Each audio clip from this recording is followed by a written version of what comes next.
God will take us through the seasons. The thing about the seasons of life is that they are cyclical. They are not sequential. They don't go in one line. So you seed time, harvest, day, no. It's cyclical. So if I have seed time today and have harvest tomorrow, I will have seed time again. If I go through darkness and enter day, I will have darkness again. If I go through winter and go through summer, the winter will come again. Yesterday we had night, and today too we have night, and I guarantee tomorrow there will be night. And next week there will be night, because night will have to come. It's cyclical. You don't sow your seed once and for all. You sow it cyclically. You don't harvest once and for all. You harvest and then you sow seed. You don't have day once and for all. You have day and you have darkness. That's how God deals with us in the seasons of life. Now, for us to work with the seasons, we have to embrace the seasons of our lives. You have to embrace them. You don't fight seasons. You have to work with them. Jesus spent the first 30 years of his earthly life in obscurity, in darkness. He came into the day only for 3 years. You have to understand that seasons change. They may be prolonged, but they will change. And when God changes the seasons, you change your actions. You cannot go to Norway or Switzerland at this time and later in December and still wear your very, very nice flowing African attire. The season will have its effect on you, because seasons have no appreciation of your own desires. If you say, as for me, I don't like wearing winter clothes. Well, you may not like it, but the season will determine whether you survive or not. You can say, well, I'm an African, this is what I wear. This is what I wear when I'm in Africa. But when I travel around this season, I have to pack myself underneath with all kinds of stuff, because those seasons have no respect for my anointing, my calling, my ministry. Season doesn't care. You're general overseer, and so what? You are called, and so what? The seasons are brutal, very brutal, and if you don't handle them well, they will damage you. Just as they do naturally, they also do spiritually. In the seasons of our life, we make mistakes because we don't judge seasons well, and we make mistakes. And sometimes those mistakes can stay with us for years. I know people who are living with mistakes they made 30 years ago, still making them. Never live with a mistake you can correct.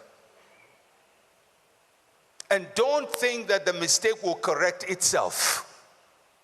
You have to make the effort to correct the mistake. Otherwise, one season of your life may prolong for a very long time. So, we're going to try to see how to make it all work.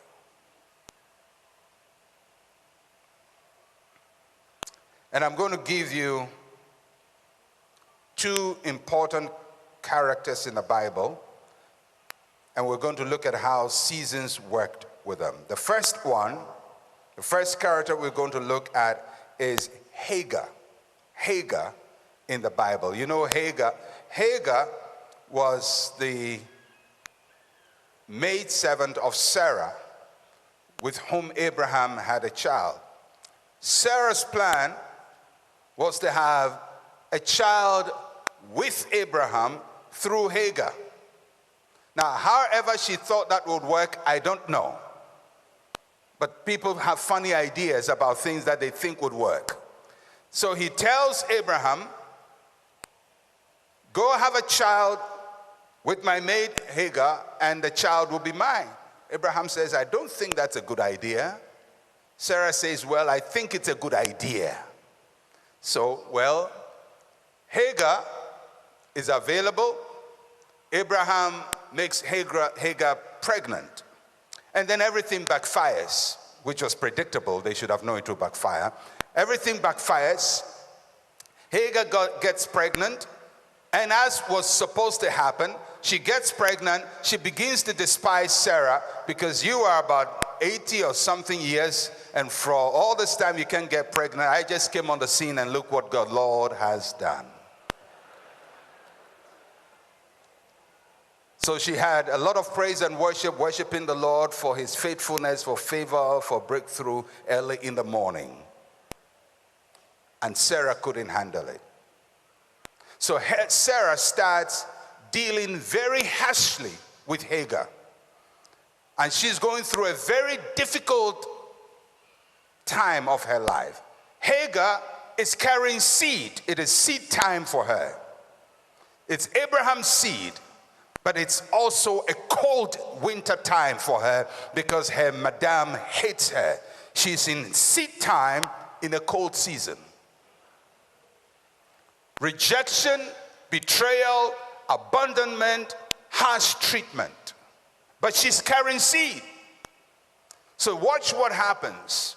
Genesis chapter 16, verse 11. Now, Sarah goes to complain to Abraham.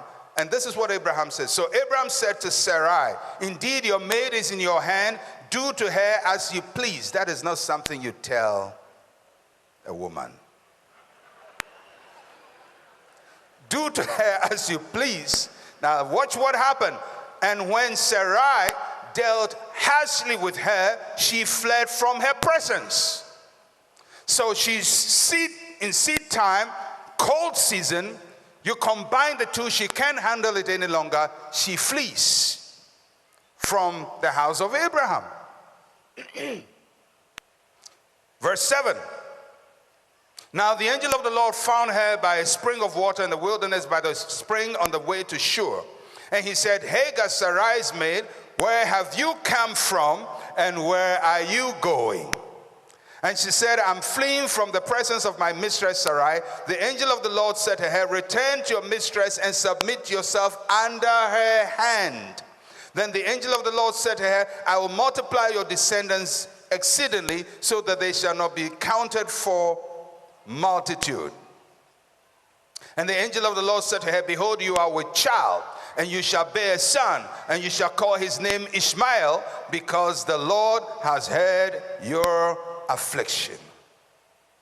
Now what is happening is that Hagar is carrying seed. The seed must be harvested in the house of Abraham for that seed to be blessed by Abraham. But because of the coldness of the season she's in, she can't handle it any longer. So she leaves in anger, in frustration with her seed, with her future, with her destiny into the wilderness. What was going to happen was she would die and the child would die. And it's not because the seed is not good, but because she allowed the season to force her out of the field her seed must be born into. The child must be born in the house of Abraham. No matter how cold Sarah is, stay in the house of Abraham because your blessing is in the house of Abraham. So she leaves, and the angel says, go back. Looks like a very unkind angel. The angel did not say, well, you know, you can leave and God will protect you. He says, go back. In other words, go and suffer. Go back to the cold season because the cold is not over. This season is not over. It's harsh, you're rejected, you're mistreated, but you're carrying seed. And the harvest is about to come. The harvest must happen in the right field, in Abraham's field.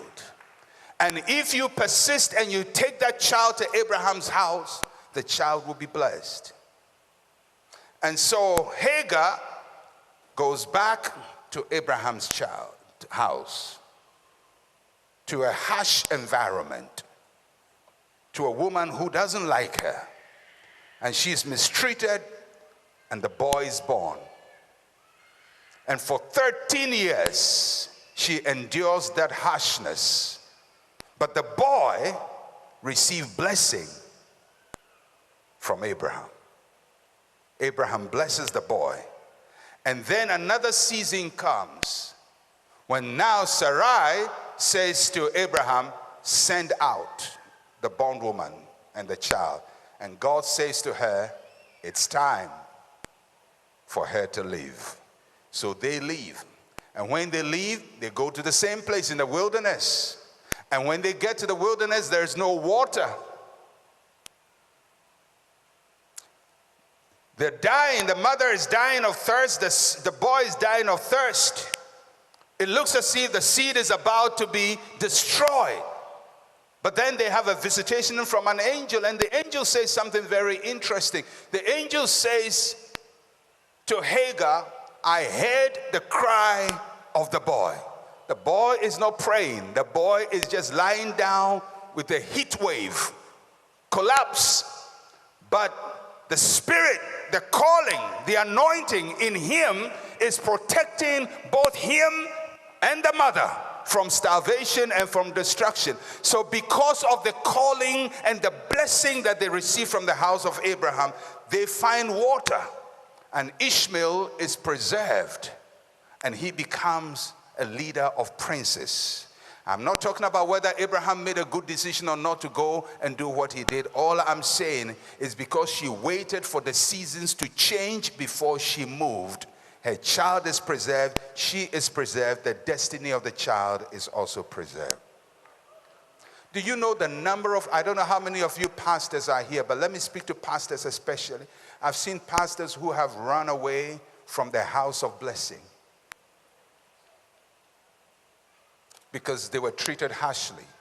Somebody didn't like me. Somebody doesn't like my gift. Somebody doesn't believe in my calling. Somebody doesn't believe in my anointing, and they take a leave. And I've seen pastors and men of God, gifted, anointed, move into the wilderness and die.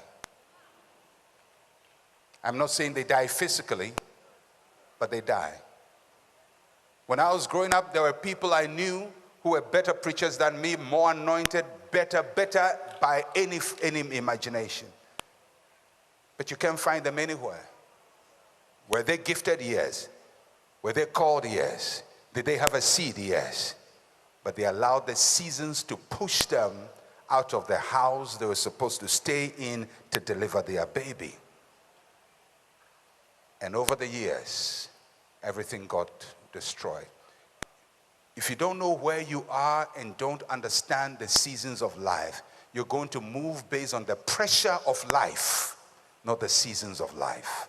The pressure of life can cause you to abort your destiny and can cause you to manifest yourself at the time you must be in darkness. You will advertise yourself at the time nobody should know you.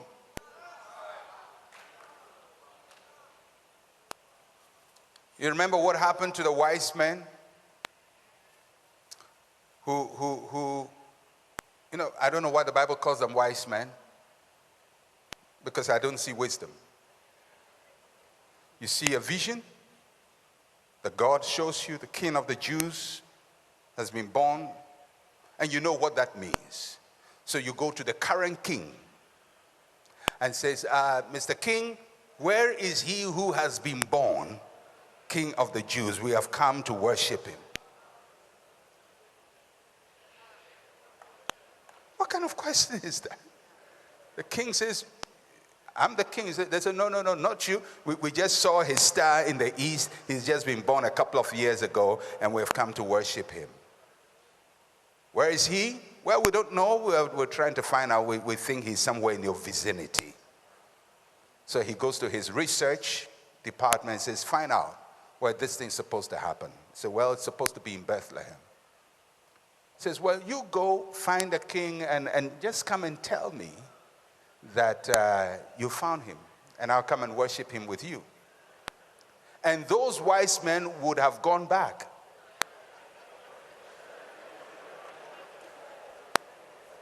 I don't know why we call them wise men. I mean, they were going to go back to say, King, oh, guess what? We saw the new king, and he's in Bethlehem, and so you can go and worship him. An angel says, don't dare. But watch what happens. Is Jesus the Son of God? Yes. Does he have angelic protection? Yes. But the angel says to Joseph, take him out to Egypt. Not I will protect him, not I will deliver him.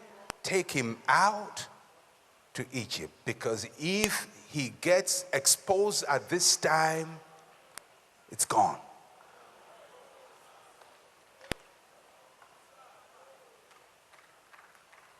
There are certain exposures that will destroy you. And sometimes it's good to stay under the shadow, to wait for the time of your manifestation. There are people who leave companies to go and start their own companies, and everything gets destroyed because they manifested in the wrong time. They didn't manage it well. So Hagar, by the help of the angel, managed the seasons of life well.